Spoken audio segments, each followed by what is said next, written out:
Entre les semis attaqués par les pucerons dès l'automne, un hiver trop doux, des gels tardifs, des champs inondés et l'absence de soleil, les producteurs prédisaient une récolte médiocre. Pourtant, le seul moment de vérité est celui de la moisson. Et là, le verdict est tombé. Donc dans cet épi, il a l'air normal. Finalement, quand on le broie et qu'on regarde réellement ce qu'il y a dedans, il y a un ou deux beaux grains qui passeront pour faire du blé dur. Et le reste, c'est des grains fusariés ou des grains malades ou qu'on subit des stress. Voilà ce qui reste dans un épi.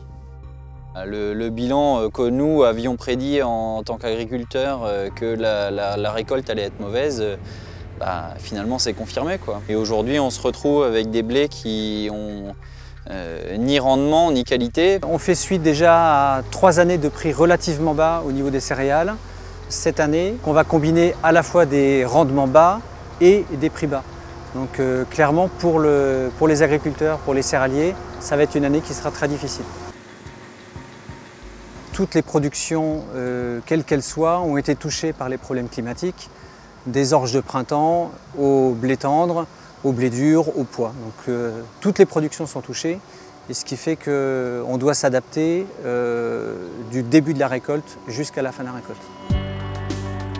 Pierre angulaire de la filière, les organismes stockeurs ont mis en place tous les moyens dont ils disposent pour trier, nettoyer, stocker, assembler des récoltes hétérogènes. Un seul objectif, assurer qualité et quantité aux principaux marchés de meunerie, brasserie, malterie, semoulerie, amidonnerie et alimentation animale. Cette année exceptionnelle a conduit à mettre des moyens exceptionnels en place au niveau des organismes stockeurs.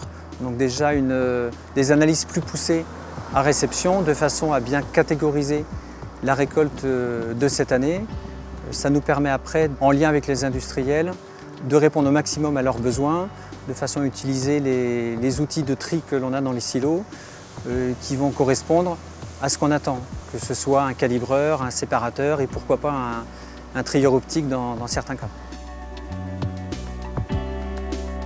Notre métier, c'est aussi de connaître les besoins de nos acheteurs. Et à partir du moment où on connaît leurs besoins, où on connaît leurs limites ou leurs contraintes, on va être beaucoup plus capable de répondre à ce qu'ils attendent de nous. Quand la qualité est là, on sait qu'on alimentera le marché d'une manière très simple. Quand la qualité n'est pas forcément là à réception dans les silos, là on a un très gros travail, justement de travail du grain, de façon à pouvoir répondre au cahier des charges de nos industriels. Ça fait partie de notre métier de gérer les années difficiles. Et je suis confiant dans l'avenir sur la capacité de la filière à répondre aux besoins de nos industriels.